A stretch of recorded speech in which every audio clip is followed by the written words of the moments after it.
Olá pessoal, tudo bem com vocês? Vamos para a nossa primeira aula do terceiro bimestre. Neste bimestre, a gente vai falar da África. Este primeiro capítulo, o continente africano, a África no mundo global. A gente vai falar muito da parte física do continente, depois África e Europa, depois África e América, depois as questões socioambientais. Ok? Antes de eu falar aí do tema 1, da África no mundo global, mais a parte física, deixa eu explicar como que vai funcionar este bimestre. Eu não vou pedir pesquisas para vocês me enviarem por e-mail. Como que eu vou fazer? Não sei se vocês já viram lá no Drive, eu coloquei os 4 temas. E aí eu fiz uma coluninha, né? Tema 1, tema 2, tema 3, tema 4.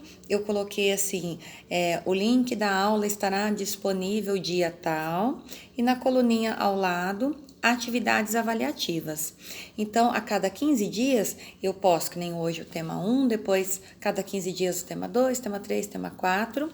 E aí eu coloco a aula, o link, que vai ter o vídeo explicativo e logo abaixo os slides, principalmente o do tema 1, acho que os slides aí ficaram bacaninhas e importantes para vocês compreenderem, tá? Então não deixem de acessar. Então eu coloco o link da aula, que vai conter vídeo e slides, e ao lado eu vou colocar um link da atividade avaliativa. Como que vai funcionar? Como que é essa atividade avaliativa? Eu vou fazer questões sobre o tema, de 2 a 4 questões no máximo por tema. E aí, cada tema vai ter aí uma quantidade de questões, valendo no máximo 2,5. Então, 2,5, 2,5, 2,5, 2,5, para a gente atingir o 10 aí no bimestre, ok? Então, não tem pesquisa e ao final ali de cada aula tem o link para vocês responderem as questões, certo? Aí eu já vou mandar junto. Eu mando o vídeo, slide e o link avaliativo, beleza?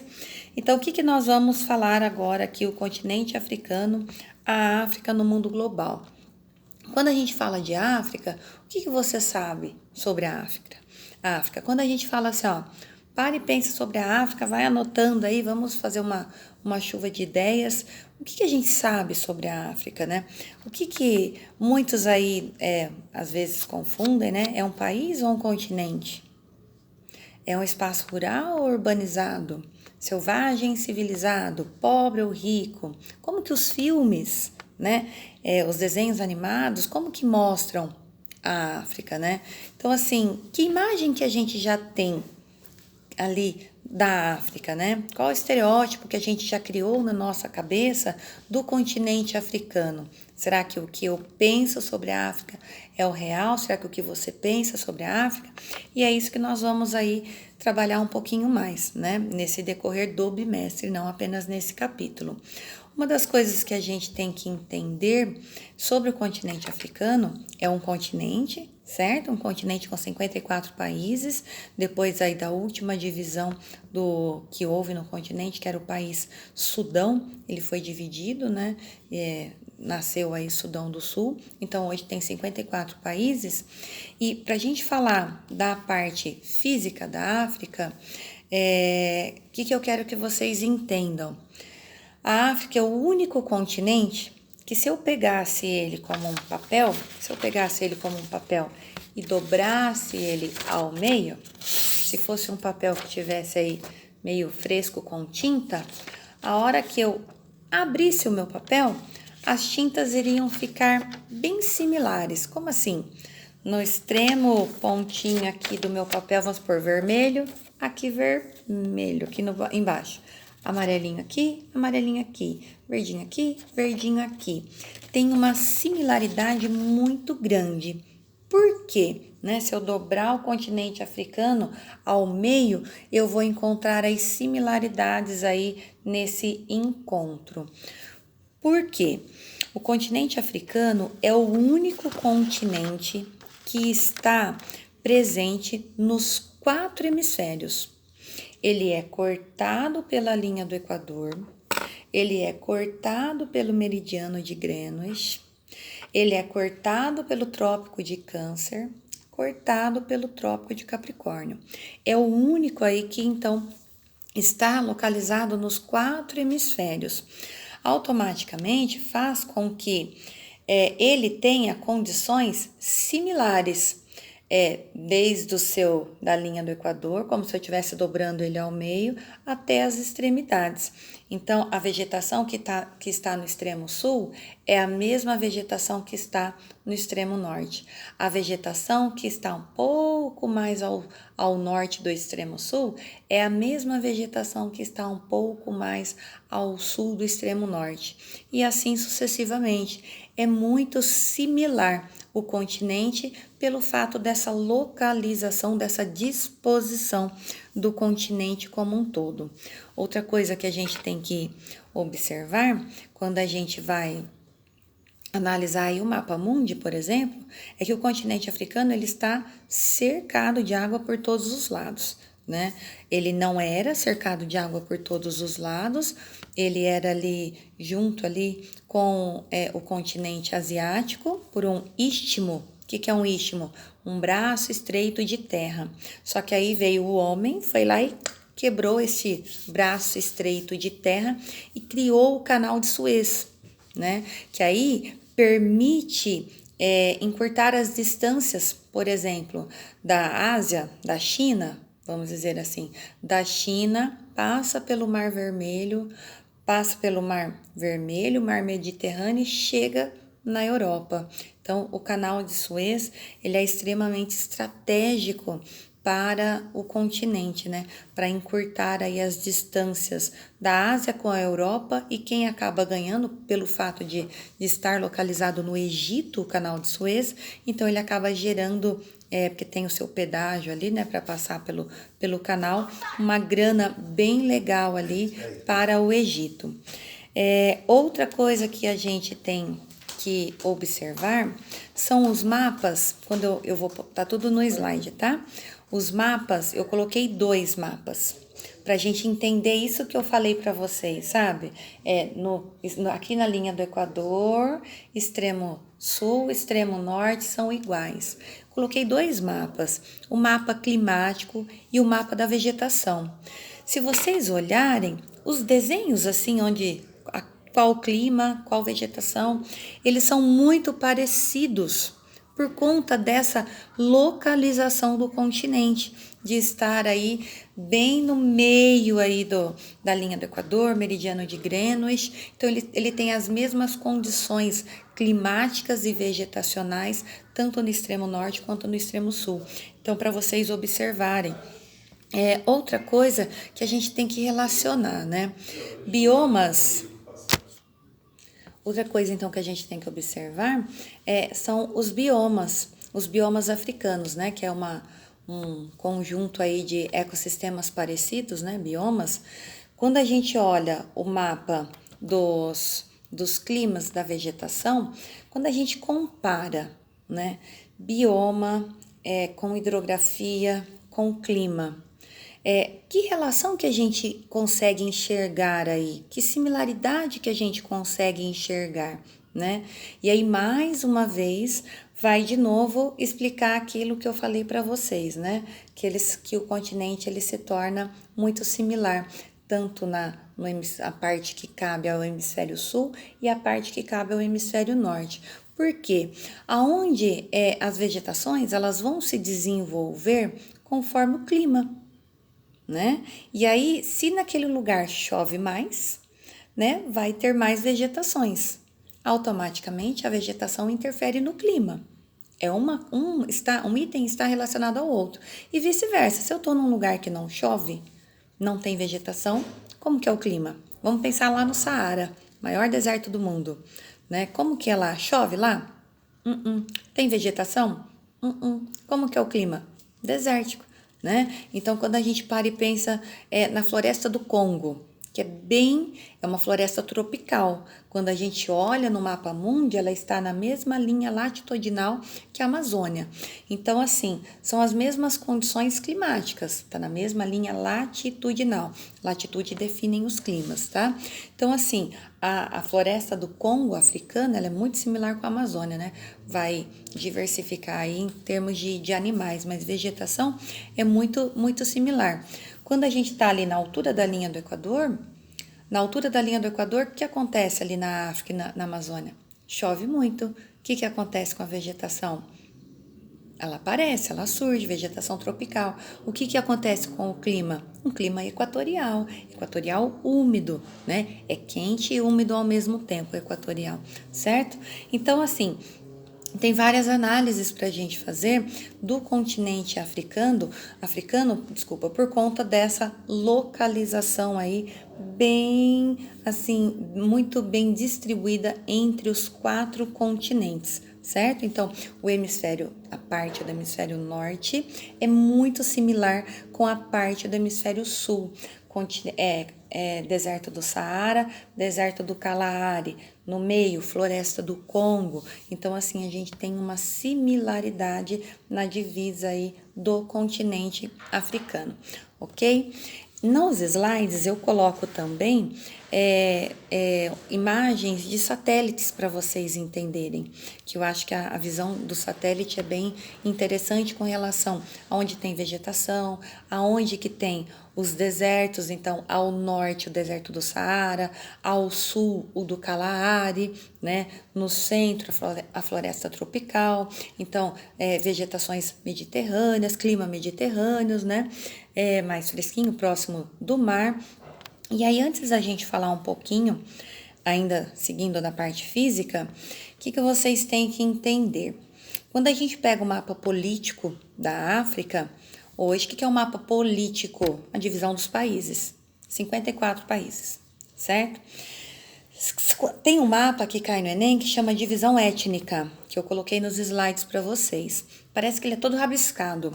O que é esse mapa? Esse mapa, ele representa as mais de 1000 etnias do continente.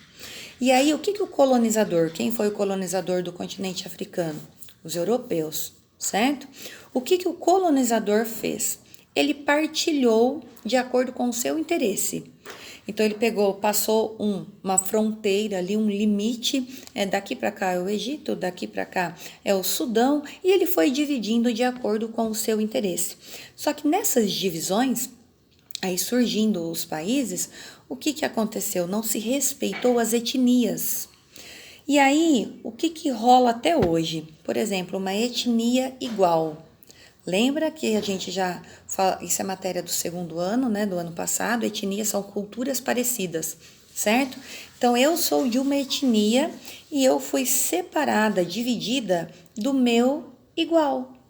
E aí, ele me colocou, o colonizador, com uma outra etnia que não tem nada a ver comigo, que não é minha língua, que não é meu idioma, que não é minha religião, que não é minha vestimenta, meus hábitos alimentares, né? Ou seja, a cultura de um modo geral. E aí, até hoje, o continente africano sofre com isso, porque não foi respeitado as diversas etnias existentes no continente africano.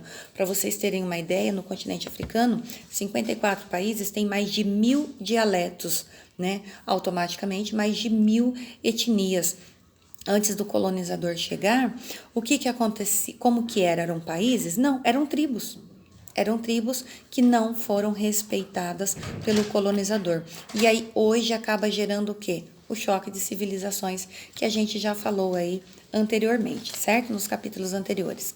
Falando ainda um pouquinho aí de hidrografia, eu coloquei para vocês nos slides um mapa do Rio Nilo noturno, para vocês verem como que num lugar desértico, porque o Rio Nilo corta o deserto do Saara, num lugar desértico ter um rio, ele vale ouro.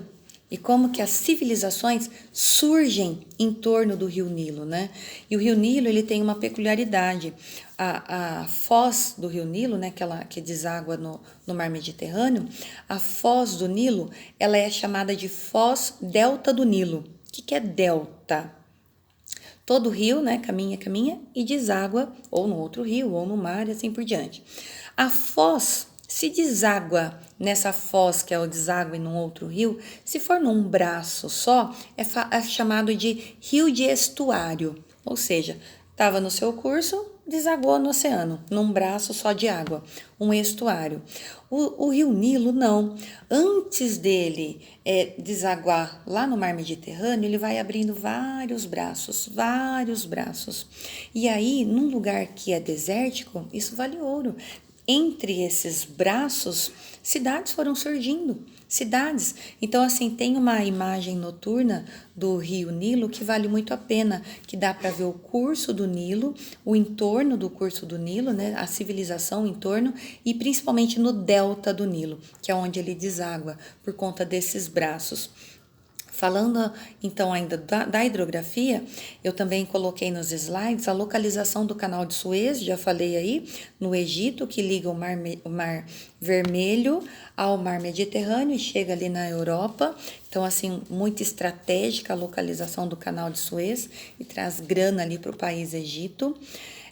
Um outro, falando ainda da hidrografia, que é o Estreito de Bab el-Mandeb. O que é o Bab el-Mandeb? É a entrada do mar Mediterrâneo. A entrada do mar Mediterrâneo é bem estreitinha e ali acaba de vez em quando até tendo alguns conflitos, inclusive, né? É um lugar de piratas, né? Que a gente ouve, só acha que em filme, né? Mas não, tem os piratas aí lá no mar Mediterrâneo e nessa entrada do mar Vermelho, desculpa, não mar Mediterrâneo, mar Vermelho, tem nesse estreito que é bem assim cobiçado, vamos dizer assim. Outro ainda ponto muito importante que eu coloquei falando da hidrografia é o Estreito de Gibraltar. O Estreito de Gibraltar fica bem no extremo norte do continente africano, lá no Marrocos, no oeste do continente, né? O Estreito de Gibraltar, ele tem 14 quilômetros para chegar na Espanha. 14 quilômetros de mar aberto, mar Mediterrâneo, que vai desaguar no Oceano Atlântico. Então, assim, o Estreito de Gibraltar, muitas pessoas já tentaram atravessá-lo no braço, para tentar sair de uma condição aí de miséria do continente africano, para tentar atingir o sonho europeu. O Estreito de Gibraltar, ele aproxima, né? Ele faz com que o Marrocos, o norte africano, tem uma relação muito grande, então, com a Europa. Aí nós vamos falar de regiões. Como que o continente africano ele está regionalizado? Hoje ele tem duas grandes regiões. Óbvio que eu subdividi para vocês conhecerem um pouquinho mais. África do Norte, ao norte do deserto do Saara, e África subsaariana, ao sul do deserto do Saara. O que a gente tem de características que a gente tem que entender? O norte da África, ele é de população branca, tanto é que, já coloquei nos slides também, tá? Chamávamos essa regionalização África branca e África negra. Caiu em desuso isso, ok? Mas só para vocês entenderem como que é hoje. Hoje é norte africano e África subsaariana. Quais são as características do norte africano? População branca, população islâmica, religião islâmica, população árabe, em sua maioria, na fala, na língua, certo? Então, assim, nós temos também, dentro ainda da África do Norte, a região que é chamada de Maghreb. Maghreb é uma palavra em árabe, que significa onde o sol se põe. Onde o sol se põe? No oeste, certo? Então, assim, lá no Marrocos, que é o extremo oeste aí do continente africano, quando a gente olha lá bem ao norte, ela é chamada de Maghreb, que é uma palavra, né, derivada do árabe. Então, assim, ao norte, população branca, islâmica, árabe. Ao sul, e uma condição ao norte, uma condição melhor, apesar dos conflitos.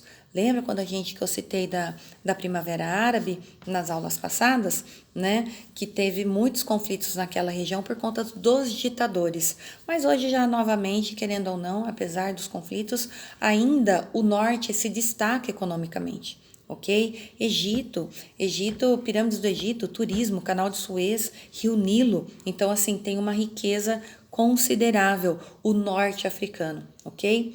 Já o subsaariano é onde a gente vai ver todos os problemas, em sua maioria sociais, saúde, de problemas ambientais, de problemas de conflitos étnicos, né? Dentro do mesmo país tem civis brigando com civis, e você fala, poxa, mas eles estão no mesmo país, o que está acontecendo? Aquilo que eu falei lá da divisão de acordo com o colonizador, não respeitou a etnia, etnias diferentes dentro de um mesmo país.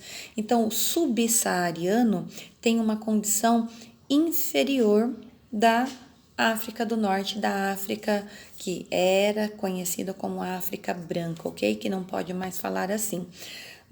Na África subsaariana, é legal também a gente apontar o país África do Sul. O país África do Sul, ele se destaca um pouquinho aí, tá? Com relação ao restante dos países que compõem a África subsaariana, em questões de grana, né? Se você olhar o PIB, o IDH da África do Sul, não é muito diferente do Brasil. Tá? Então, a África do Sul aí acaba, né, se destacando na África subsaariana, que tem uma condição inferior. Um último detalhe que é muito falado no Enem, que é muito apontado aí, vai aparecer nas questões para vocês do caderno do aluno, é a região do Sahel. O que é o Sahel? O Sahel é uma faixa que acompanha o deserto do Saara. Ao sul do Saara, uma faixa semiárida. O Saara é árido, o Sahel semiárido. Vamos mais ou menos aí um semiárido nordestino brasileiro, ok? O que é o Sahel? É uma faixa de transição. O que é essa faixa de transição? O deserto do Saara está perdendo as suas características e a floresta do Congo está ganhando as suas. Então, as características acabam aí meio que se misturando e renomeou-se essa faixa de terra de Sahel, ok? Bem, eu acho que é isso que a apostila aborda, mais aí para vocês, mais de parte física. Eu falando sem mostrar fica meio difícil, né? Eu fico fazendo sinais, então por isso a importância de acompanhar os slides. Eu sei ainda que o caderno do aluno não chegou, não é para vocês preencherem e me enviar o caderno do aluno, não é. Tem um link que eu vou colocar nos slides, o link do caderno do aluno. Não precisa ter o caderno físico, né? Olha as questões do caderno, transfere para o seu caderno ali de sala de aula normal. Não precisa ter o caderno físico em mãos. E eu quero mais que vocês, com a minha aula, mais os slides, verifiquem se vocês conseguem responder as questões, certo? Respondam as questões, mesmo pelo arquivo em PDF do caderno, por mais que não tenha ainda o caderno, não precisa me enviar. Ao final da aula, depois do vídeo, tem os slides e aí eu coloco o link. E aí respondam as questões. As questões deste tema 1 vai valer 2,5, certo? Aí daqui 15 dias eu posto o tema 2 e automaticamente tem o vídeo, slide e questões, certo? Aí qualquer dúvida vocês me chamam no zap no horário e dia das nossas aulas, ok? Obrigadão, viu, pessoal?